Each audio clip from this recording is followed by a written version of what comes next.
हिंदुस्तान में 365 दिन में 2 बार नवरात्रे मनाए जाते हैं, यानी बेटियों की पूजा होती है। यहीं पर मैं आपको एक डाटा और प्रेजेंट करना चाहूंगी जो नेशनल क्राइम रिकॉर्ड ब्यूरो से है। मैं जितना भी डाटा प्रेजेंट करूंगी वो ऑथेंटिक है कि देश में हर दिन 80 महिलाओं के साथ बलात्कार होता है और पिछले 10 साल में ये घटना 44% बढ़ गई है और देश के 10 राज्यों में रेप केसेस डबल हो गए हैं। 10 राज्यों में महाराष्ट्र आता है, दिल्ली, यूपी, एमपी, उड़ीसा, केरल, असम, राजस्थान, ये स्टेट आते हैं जहां पर पिछले 10 साल में रेप केस डबल हो गए हैं। अभी हाल ही की बात है, हम यूपी की बात करते हैं। 21 जनवरी की बात है। 21 जनवरी को बुलंदशहर के डिबाई में, वहां पर एक छोटा सा गांव है, वहां पर एक बच्ची 16 साल की बच्ची थी, उसके साथ गैंग रेप होता है, गोली मारकर उसकी हत्या कर दी जाती है। यहां पर फिर से हाथरस कांड दोहराया गया। उस बच्ची की लाश को रात के 12 बजे जबरदस्ती डंडे के बल पर जेल का डर दिखाकर उस बच्ची के घर वालों से उसका अंतिम संस्कार कराया गया।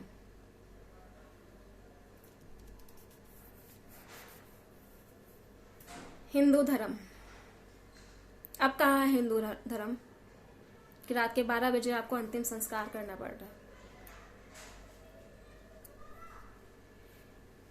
पुलिस जल्दबाजी में ये काम क्यों कर रही है? इसका मतलब कुछ छुपा रही है, कुछ गलत छुपा रही है। वो खुद गलत है, वो अपराधियों का साथ दे रही है क्योंकि सच से वो नजर नहीं मिला सकते, इसलिए वो अपराधियों का साथ दे रही है। 2016 की बात है, यूपी सरकार ने एक विमेन हेल्पलाइन नंबर स्टार्ट किया था 181। ये पायलट प्रोजेक्ट था जिसको 10 डिस्ट्रिक्ट में इंट्रोड्यूस कराया गया था। 2017 में सिर्फ 10 डिस्ट्रिक्ट में जो डाटा आया वो था 56,000 केस उस 181 हेल्पलाइन नंबर पर दर्ज हुए थे। 2020 में योगी सरकार ने वो हेल्पलाइन नंबर बंद कर दिया गया। केस, अपराध, महिलाओं के ऊपर अपराध बढ़ते जा रहे हैं और उन्होंने वो हेल्पलाइन नंबर बंद कर दिया क्योंकि वो अपराधियों को सजा नहीं दिला सकते। तो जो केसेस हैं वो कम दिखाने के लिए वो हेल्पलाइन नंबर बंद कर दिया। और जो मैंने आपको बताया कि हर दिन 80 केस रेप केस आते हैं इंडिया में, वो तो रजिस्टर्ड हैं। कितने ही गुना केस तो रजिस्टर्ड ही नहीं हुए होंगे। ये हालात हैं हमारे देश के। हमारे देश में 543 सांसद हैं, करीब 4100 के आसपास विधायक हैं और ना जाने कितने सारे पुलिस।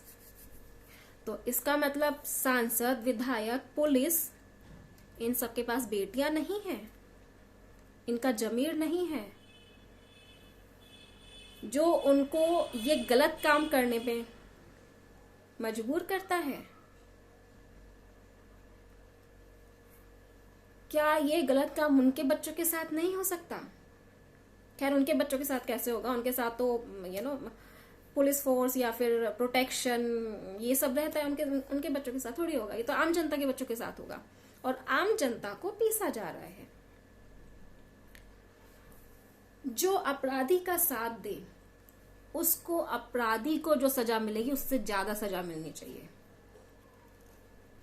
और अगर सरकार सजा देने में असमर्थ है तो जनता को हथियार उठा लेना चाहिए, देश की बेटियों को हथियार उठा लेना चाहिए, क्योंकि सरकार तो गूंगी बहरी है, उसको सिर्फ सत्ता से मतलब है, उसको देश की जनता से मतलब नहीं है। हमारी ये अभी 17वीं लोकसभा में नियर अबाउट 78 महिला सांसद हैं। मैं फिर से बताती हूँ, 78 महिला सांसद हैं और टोटल 543 सांसद हैं, टोटल 4100 विधायक हैं। उनमें से किसी ने भी चू तक नहीं करी, महिलाओं के खिलाफ जो अपराध हो रहे हैं उसके बारे में एक शब्द भी नहीं बोला। मुर्दा हो गए ये लोग। इलेक्शन आने वाले हैं, मैं लोगों से यही बोलना चाहूंगी, उन्हीं को वोट करें जो बेटियों को सुरक्षा प्रदान कर सके,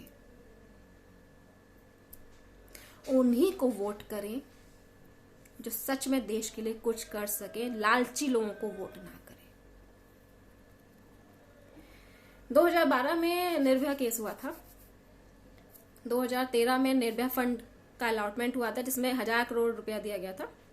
उस 1000 करोड़ में से अब तक सिर्फ 20% ही यूटिलाइज हुआ है और बाकी का सारा पैसा सड़क बनाने में जा रहा है। सड़क बनाने में शर्म आनी चाहिए। आपने देश भी बेच दिया, इतनी रेलवे बेच दिया, ओएनजीसी बेच दिया, सब कुछ आप बेचे जा रहे हैं, तब भी आपके पास पैसा नहीं है कि आप अपनी देश की बेटियों को सुरक्षित कर सकें, देश की आधी आबादी को सुरक्षित कर सकें। ओह, मैं भूल गई, देश जो है बे औलादों के हाथ में है, इसलिए। और बाकी जो है उनको जो फॉलो कर रहे हैं, कुछ 3-4 जो लोग हैं जो हमारे देश को कंट्रोल कर रहे हैं, और बाकी जो लोग हैं उनको फॉलो कर रहे हैं, उनका अपना निजी स्वार्थ है, इसलिए फॉलो कर रहे हैं ताकि उनको पैसा मिल सके, पोस्ट मिल सके, मंत्री पद मिल सके। इन लोगों का जमीर मर चुका है। अगर देश में बेटियां नहीं बचेंगी तो कैसे आप आगे अपना परिवार बढ़ाएंगे? क्या आपको समझ में नहीं आता? माना उन लोगों को समझ नहीं आ रहा, लेकिन आप लोग, आप जनता लोग, इस देश की जनता को समझना चाहिए कि अगर वो कुछ नहीं कर रहे तो आप लोग हथियार उठा लो। इस देश की बेटियों को हथियार उठा लेना चाहिए। और हाँ, जो पार्टी ये बोले कि वो बेटियों को हथियार देगी ताकि वो अपनी रक्षा कर सके, उस पार्टी को वोट जरूर कर लेना। पर तो हम लेंगे अपने से, पहले हम सुरक्षित तो हो जाएं, पहले हम जिंदा तो बच जाएं। मैं अपनी वाणी को यहीं विराम देती हूँ। जय हिंद, जय भारत।